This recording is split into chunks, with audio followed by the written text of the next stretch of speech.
Hi everyone, today I have another process video for you. This one is for Crafty Maven Getaway channel for Saturday, and this will be posted this Saturday on the 30th of April.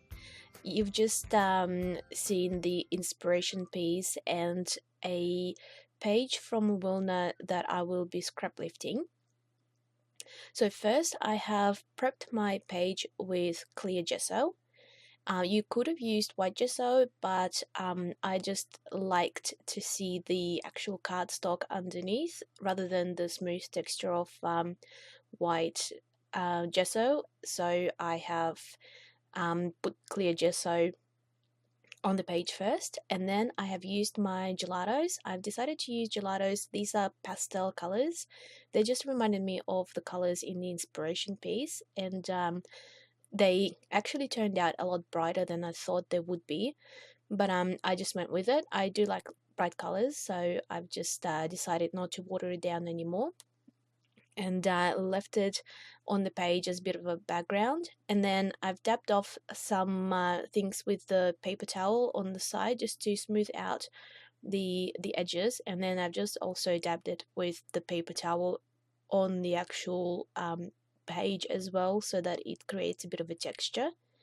And now I'm using I think they're called Goosebumps, which is like a dimensional spray ink, and when the splatters dry, they dry fairly dimensional.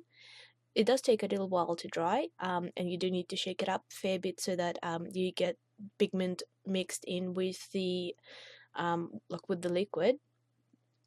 So I've left it to dry for a little bit while I was working on my layers with the photo.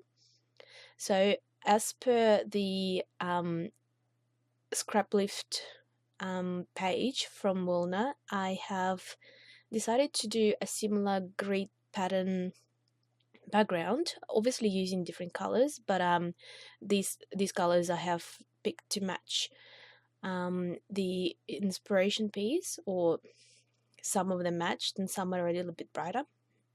And I'm just cutting out squares. I think they ended up being 2.5-inch squares, and I'm just using the 6x6 paper pad and just using up some scraps and things from it.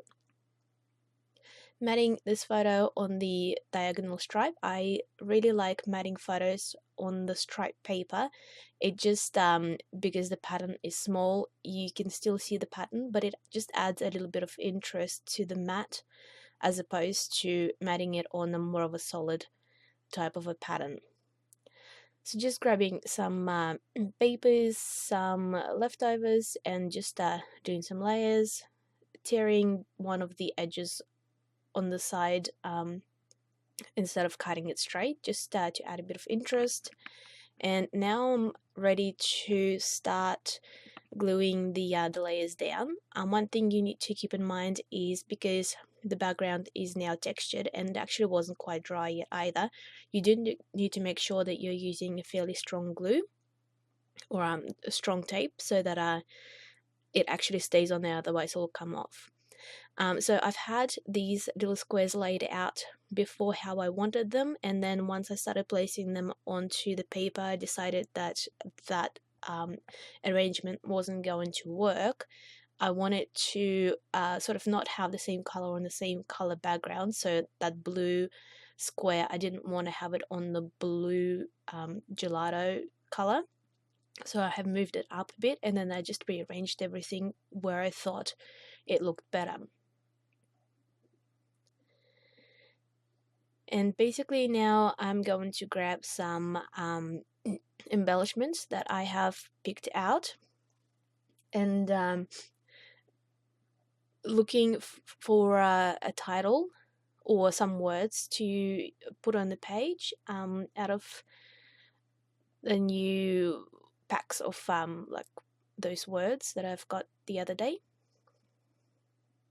And I decided to just settle on that one. It matched the colors that I have used with gelatos on the page, and I thought of using another one as well, but it just it looked too much. And this is like a mesh. It's like a builder's mesh tape type thing. I can't remember what the correct name for it is, but I've got a whole roll of this mesh, and I got it from Bunnings, which is a hardware store in Australia, and it wasn't very expensive, and is a lot of it on the roll, so I just use it for my mixed media type pages. I have picked out some of the resin shapes. In the inspiration piece, there was a flower on there, and it really reminded me of the resin flowers. So I've picked out some resin flowers that you can see me putting on the page now, and some other resin embellishments which were similar color.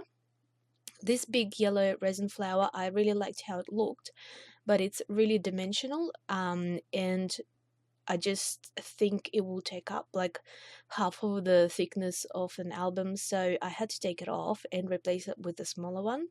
So I'll have to use the big one on like an off the page project where it doesn't really matter how dimensional it is. And here I've decided to use some of it's like a jeans type pattern ribbon that I have had in the Studio Calico kit a long time ago, and I've just got a little bit of leftover, and I just thought it matched the jeans in the photo, so even though it doesn't really repeat anywhere else on the page, I thought it did match because it does sort of match the photo.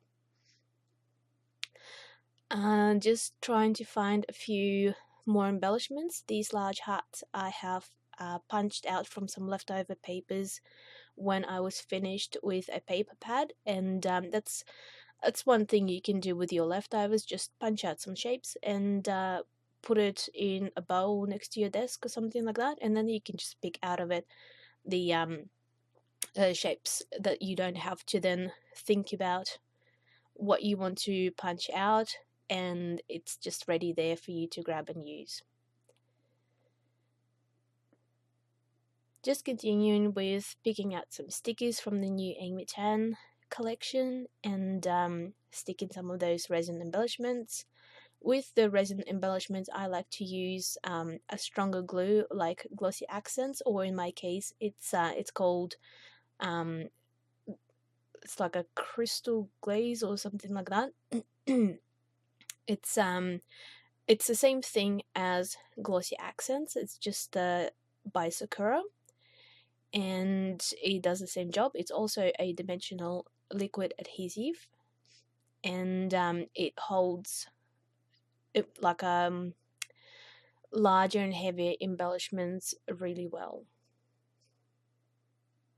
I don't think just your normal white glue would hold them enough, especially the heavier ones, so I just go for that glue straight away. Just making sure that everything is stuck down well, because the background is dimensional, and now you will see some close-up shots of the page. Thanks for watching. Give us a thumbs up and check out other videos at Crafty Maven Getaway channel, and subscribe if you don't already. See you next time. Bye.